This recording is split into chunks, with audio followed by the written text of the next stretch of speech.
Hello everyone and welcome back to another video from 2-Minute Tutorial. In this video, I'm going to show you how to add Bing AI to your taskbar. So let's get started right away. First of all, you will need to open up your Microsoft Edge browser, so go ahead and open it up. Now if you haven't signed in to your Microsoft account already, then you will be able to see a sign in button right at the top right corner alongside the three dots. If you click on it, you will be asked to enter your email address and your password, and once you enter those, you will be logged into your Microsoft account. After logging in, simply go to bing.com and you will be taken to the Bing official website.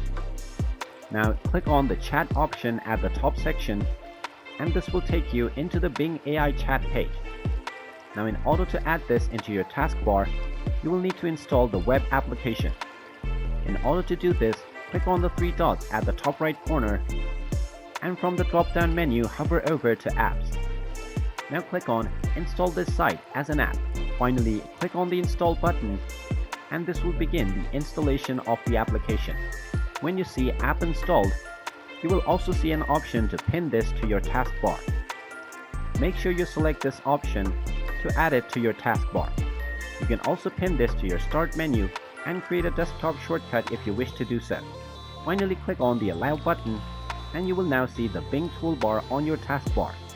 You can click on it from any window to launch it immediately. And there you have it. That is how easy it is to add Bing AI to your taskbar. If you find this video helpful, make sure you hit that like button and subscribe to our channel if you haven't done so already. Also ring that notification bell to never miss another update from us. Thank you for watching and I will see you again in the next video.